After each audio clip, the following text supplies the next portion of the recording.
Breaking is the morning. You are in the dawning light, but it is the evening, so I will feel the night. So in today's times, we're experiencing the largest refugee crisis that we've ever had in known history, and it's been happening in Syria since 2011, under the rule and the regime of President Amir al-Assad. And the al-Assad family has been in control since the 1970s, and there's been a lot of growing tension on the uprise since like 2010. That's kind of when everything came to a head between two different factions that have risen from people wanting al-Assad out of power, and which they were called the rebels, and there is another group called the loyalists that wanted to protect his regime. They believed in what he was doing, and so there was a vast shift, or a vast chasm, I guess you could say, of opinion on the politics and how the country should be ran. And so what had happened is the rebels, wanting a revolution of their own, so they could be free from the oppression of al-Assad, they started protesting in the streets against his regime. They really wanted him out of power, and the loyalists began opening fire on these protesters, and many were slaughtered in the streets. And so as a kind of form of a counterattack, the rebels started fighting back and started carrying guns of their own and opening fire on the loyalists. And many of the Syrians were kind of caught in the middle. They didn't know what to do. They didn't feel like it was safe there in their country. So many of the Syrians are actually being displaced within their own country, but there's also a large number, 6 million, are actually fleeing from Syria, primarily in surrounding countries like Afghanistan, Iraq, Jordan, and Lebanon. But then you have the remaining fleeing to Europe and trying to find asylum there and assimilate into their culture. Germany is number one on that list, taking in, I think, 300,000 was one of the most current numbers, and then Greece coming in second was taking about 100,000, and the numbers are continuing to skyrocket.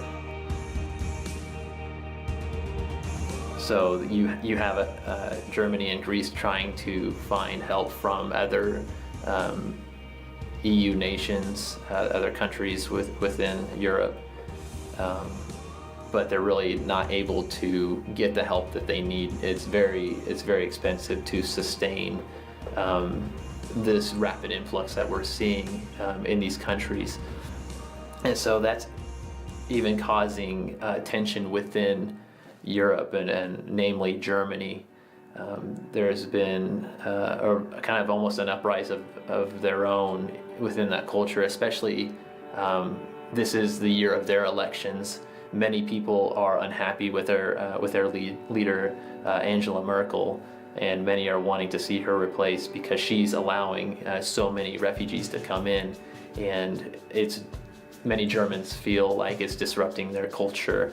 And they don't have the financial means. Their economy is going to crash if something doesn't happen.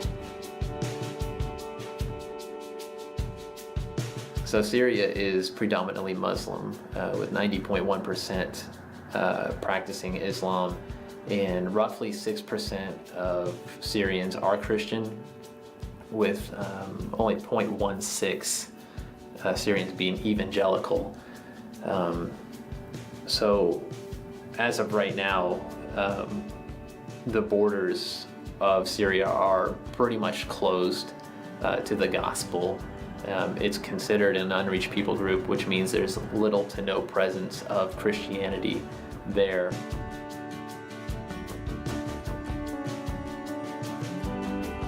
So the borders of Syria are now closed to any sort of missionary influence with the gospel. You have the Islamic groups such as ISIS or the Muslim Brotherhood controlling major Syrian cities such as Aleppo or Damascus. So now it provides a unique opportunity for missionaries to go to the refugees outside of their close country and bring the gospel to them. So many Syrians are now spiritually hungry. Right now, they're the least Muslim. They don't have the same amount of mosques or imams available, and an imam is their spiritual leader, kind of like a priest or a pastor here in the States. So they're looking for truth, and they're the most open to hearing the gospel. So I've been provided with the opportunity to partner alongside a missions agency based out of Kansas City called All Nations. And they've been working with the Syrian refugees for quite some time now. They have many people working in Jordan, many people working in Germany. They have teams over there. And I will be going over there in the fall of 2017 in order to bring the gospel and bring the message of hope of Jesus Christ to them. Many are open as they've already done some work over there, and they're already seeing the fruit of their ministry. So the model that All Nations uses comes from Luke chapter 10, where Jesus calls together 72 of his disciples, and he says unto them, "The harvest is plentiful, but the laborers are few." And so he gathers them together and he sends them out 2 by 2, and he's telling them to look for a person of peace, someone who will open up their house to them and receive them in order to share the good news of Jesus Christ.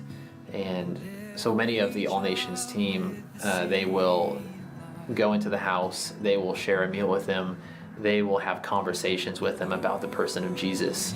And many Muslims are actually open to what the Bible has to say. They're kind of curious, especially in this time of displacement. And so what we'll be doing is just sharing them just personal stories. And Muslims actually do believe that Jesus was a prophet. They just don't believe that he was God incarnate. So what we're trying to do is trying to convey what the Bible says and what Jesus says about himself, that he was God in the flesh.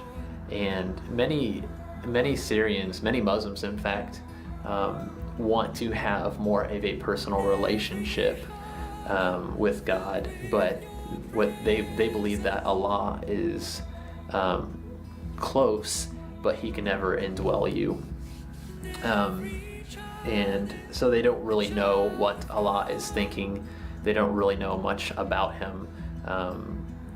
And they want to have some sort of a personal relationship with him, but they just don't ever get any sort of response.